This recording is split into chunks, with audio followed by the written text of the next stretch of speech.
Kyrie Irving issues a warning to anyone who has a desire to go to the Celtics. Kyrie Irving knows all about the pressure one faces when joining the Boston Celtics, having played for the franchise from 2017 to 2019. Irving is now playing against the Celtics in the 2024 NBA Finals and in the lead-up to Game 5. Dallas Mavericks star was asked what it's like for a player to come to Boston.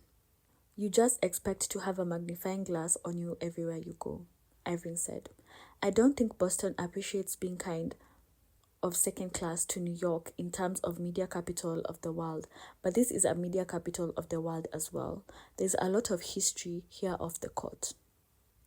The community is integrated into the Celtics team. That's probably the best way I can put it." Irving continued, "The community is what makes the Celtics great here, the Boston pandemonium. That's what makes this space so loud, so special, that they take pride in it. If any player is coming here, getting drafted here, thinking about coming here for free agency or getting traded here, I just think to do your homework, man," Irving stated. "And make sure you know what you're getting yourself into. That's something I could offer." I think that might well be perceived as a bit of a shot at the Celtics and everything that surrounds that organization. I do suppose, though, that playing for them or a franchise like Los Angeles Lakers requires you to do a little bit of homework considering their histories. Irving didn't necessarily do that when he was traded to the Celtics by the Cleveland Cavaliers.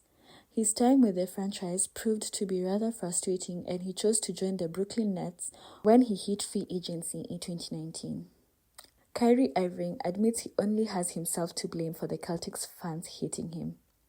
Irving's departure made him public enemy number one in Boston, and he had been showered with boos whenever he had played at TD Garden.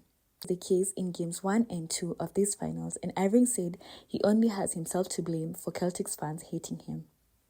"You have to show your respect here, and I think that's where I struggled with initially. I was here to be a great player here, about winning championships, about leading the team. That's what they expect you to do as a player. They expect you to seamlessly buy into the Celtics pride, buy into everything Celtics. And if you don't, then you'll be outed. I think that's one of the outs. I did it to myself. They don't welcome me with warm embrace, even though I know a lot of people in the organization and my friends still here. But yeah, it was just a doing to myself. And that's what I was talking about in terms of stepping to choices. But looking back on it, definitely would have showed my respect and had more of a council around me for Boston Celtics that came before me to explain what the pressure is like." The hostile reception that Irving received seemed to have affected him a lot in those first 2 games. The 8-time All-Star only averaged 14.0 points on 35.1% shooting from the field in Boston in this series. On the flip side, he averaged 28.0 points on 50.0% shooting from the field in the 2 games in Dallas.